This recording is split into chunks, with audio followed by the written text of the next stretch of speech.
नमस्कार, अरिशा पुणेरी चॅनलमध्ये आपलं स्वागत आहे। आज मी हे अर्धा किलो भाजके पोह्याचा चिवडा किंवा भडंग बनवून दाखवणार आहे। त्यासाठी लागणारं हे साहित्य आहे, हे मी 1 वाटी खोबरं घेतलेलं आहे, हे कढीपत्त्याचे जुडी 2 मोठे मोठे घेतलेले आहेत, हे फुटाण्याची डाळ आहे, हे जिरा आणि मोहरी आहे, मी थोडं थोडं बारीक करून घेतलेलं आहे, हे 1 वाटीभर शेंगदाणे आहेत, ही हळद आहे, हे लसूण मी बारीक करून जरा ओबडधोबड करून घेतलेलं आहे, हे मीठ आहे, हे लाल तिखट आहे।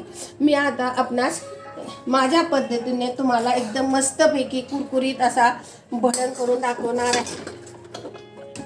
त्यासाठी मी हे गॅस पेटवलेला आहे, त्यामध्ये मी एकच पळी थोडंसं तेल घालत आहे। थोडेसे तेल घातल्यानंतर ही कढई गरम झाल्यानंतर ह्याच्यामध्ये मी थोडीशी हळद टाकणार आहे, म्हणजे सगळ्या आपल्या भडंगला हळद ही मस्तपैकी लागते। हळद टाकल्यानंतर हे थोडं मी भडंग ह्याच्यामध्ये घालणार आहे। हे आपली हळद एकदम मस्त झालेली आहे। आता मी ह्याच्यामध्ये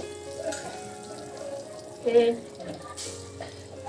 भडंग बनवण्यासाठी भाजके पोहे मी आता थोडे ह्याच्यामध्ये भाजून घेणार आहे, म्हणजे एकदम कुरकुरीत आणि एकदम छान लागत असते। आणि ह्याला हळदीचा पण पिवळापणा एकदम छान लागत असतो आणि कुरकुरीत आणि एकदम छान लागत असते। एकदम सोप्या पद्धतीने पण एकदम खुसखुशीत भडंग करून आपल्याला दाखवते। हे मी मस्तपैकी हळद तेल घालून भाजून घेतलेले आहे, पण ह्याच्यामध्ये आपणास थोडंसं आपण मीठ घालायचं भाजताना, म्हणजे हे पूर्ण ह्याला भडंगला मीठ लागत असतं आणि एकदम खाण्यास मस्त लागत असतं। आता हे कुरकुरीत होईपर्यंत मी हे भाजून घेणार आहे, म्हणजे एकदम खुसखुशीत होणार आहे। म्हणून मी हे भाजत आहे। आता हे काढून घेणार आहे मी आणि हे सर्व साहित्य आपलं दाखवलेलं मी तळताना आपल्याला दाखवणार आहे। हे मी सगळं भाजून घेतले, बघा कसं मस्त खुसखुशीत झालं, हे बघा एकदम खुसखुशीत आणि खायला एकदम चांगलं लागणार आहे। ह्याच्यामध्ये सगळे हे जे मी पदार्थ घेतले ते आपणास तळून दाखवते। हे एकदम खुसखुशीत मी भाजून घेतलेलं आहे। ह्याच्यामध्ये मी 4-5 चमचे, 4च चमचे, जादा पण नको, 4च चमचे मी तेल घालत आहे। तेल घातल्यानंतर मी हे खोबरं त्याच्यामध्ये तळून घेत आहे।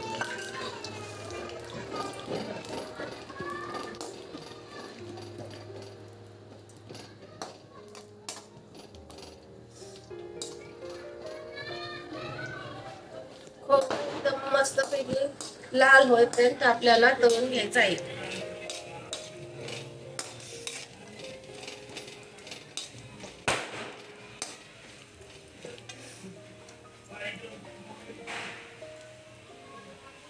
खोबरं एकदम मी लाल करून घेतलेलं आहे। आता मी हे खोबरं काढून घेत आहे। खोबरं काढून घेतल्यानंतर आपणास मी शेंगदाणे भाजताना आता दाखवतो।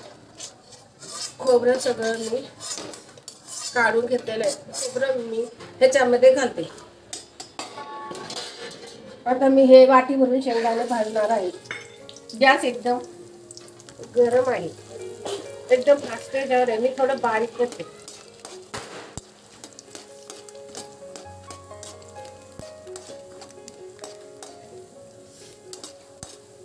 एकदम आता लाल व्हायला लागलेलं आहे। लाल झाल्यानंतर मी आता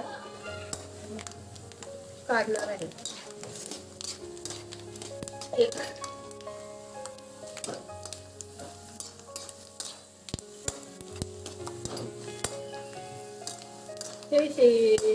हे शेंगदाणे एकदम मस्त खरपूस झालेले आहेत। आता हे पण मी काढून घेते, हे पकायला लागलेले आहेत खरपूस, हे पण मी आता काढून घेत आहे।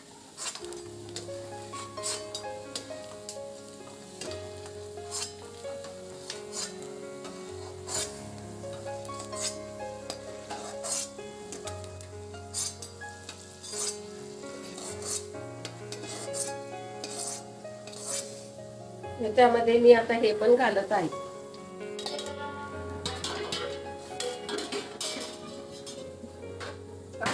डाळ ज्यादा मी गरम करणार नाही, नुसती थोडीशीच गरम करणार आहे. डाळ ज्यादा गरम केली की कडक होती, त्यामुळे एकदम थोडीशी मी गरम करणार आहे. गरम तेलामधून नुसते हलवून घेणार आहे.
आता मी हा लसूण मी जरा थोडे सोबत कुटून घेतलेला आहे.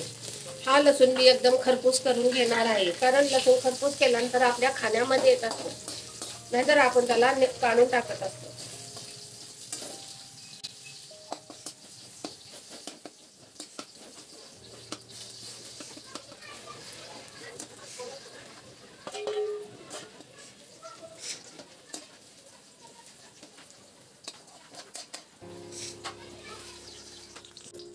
मी एकदम खाण्यास मस्त लागण्यासाठी खुसखुशीत करून हे लसूण घेतलेलं आहे.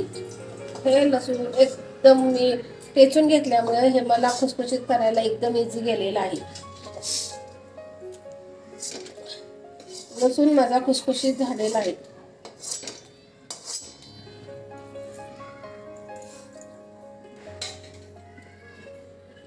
त्याच्या मिरच्या मी लालसर मिरच्या थोड्याशा टाकते कलरसाठी. तिखट मी लालच घेतले. आपणास पाहिजे तर आपण हिरवी मिरची पण घालू शकता, लाल मिरची ओली घालू शकता, किंवा लाल तिखट घालू शकता, किंवा नुसतं हळदीचं पण करू शकता, कारण लहान मुलं असले की तिखट खात नाही. पण आमच्या घरात असे सगळ्यांना तिखट आवडते, म्हणून मी ह्याच्यामध्ये तिखटच घालणार आहे.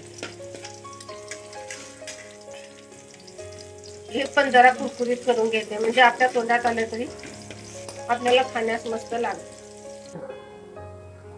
मिरची एकदम मस्त खुसखुशीत होईपर्यंत मी तळून घेतलेली आहे. ही मिरची आपल्या दाताखाली आली तरी आपण खाऊ शकतो, इतकी तळलेली आहे मी. खुसखुशीत झालेली आहे, बारीक करून घेतलेली असल्यामुळे खायला पण एकदम चांगली लागेल. आता मी ह्याच्यामध्ये जिऱ्या मोहरीची फोडणी देणार आहे. मी थोडंसं ओबडधोबड करून घेतलेलं आहे. ह्याच्यामध्ये फोडणीसाठी मी हळद टाकत आहे, कारण हळद आपल्याला पाहिजे तर आपण फोडणीमध्ये पण घालू शकतो, कारण आपला भडंग मस्त पिवळा भडक होईल. आणि हे लाल तिखट मी ह्याच्यासाठी घेतलेलं होतं, लाल तिखट. हे लाल तिखट थोडंसं मी याच्यामध्ये तेल घालत आहे, कमी पडेल तेल म्हणून. ह्याची मस्तपैकी फोडणी करते आणि ह्याच्यामध्ये घालून आपलं टाकते.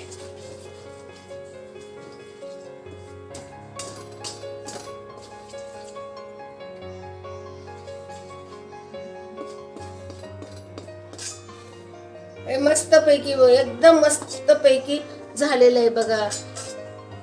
एकदम बुरबुरी यायला लागले, एकदम छान झालेलं आहे. आता मी हे सगळं ह्याच्यामध्ये ओतणार आहे आणि खालीवर करणार आहे, म्हणून मी मोठं खमेलं घेतलेलं आहे. आता मी गॅस बंद करते.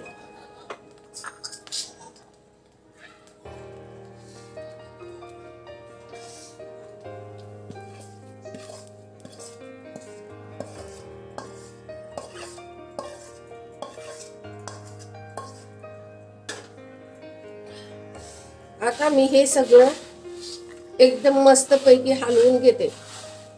सगळ्या भडंगला हे तिखट ते सगळं लागायला पाहिजे. एकदम मस्तपैकी मी हे करून एकदम हलवून सगळ्याला सगळं व्यवस्थित लागायला पाहिजे असं मी करून घेणार आहे. ह्याच्यामध्ये जे शिल्लक राहिले त्याला आपले असे मुरमुरे टाकून आपण पुसून घेऊया.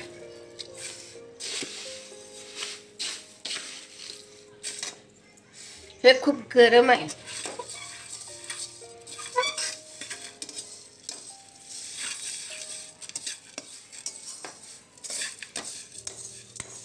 ह्याच्यामध्ये सगळं पुसून घेतलं तर सगळ्यालाच आपली फोडणी मस्तपैकी लागणार आहे आणि आपण केलेला भडंग एकदम खाण्यास चवदार आणि क्रिस्पी लागणार आहे.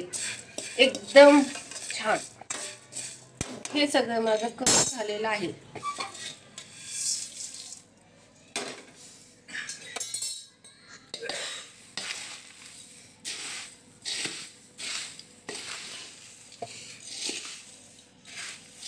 मी हा भडंग बनवून तयार केलेला आहे. एकदम खुसखुशीत चविष्ट आणि कुरकुरीत झालेला आहे आणि एकदम 15 मिनिटात मी हे तयार करून घेतलेलं आहे. हे भडंग एकदा तुम्ही नक्की करून पहा. हे सांगली जिल्ह्यातील फेमस भडंग आहे. दिवाळीमध्ये ह्याचं स्थान महत्त्वाचं असतं म्हणून मी हे भडंग करून आपणास दाखवलेलं आहे. तुम्ही माझ्या पद्धतीने भडंग केल्यानंतर खुसखुशीत एकदम लागल आणि मला कमेंटमध्ये सांगा की भडंग कसा लागला आणि माझ्या चॅनलला शेअर करा, सबस्क्राईब करा, लाईक करा. थँक्यू. मी हा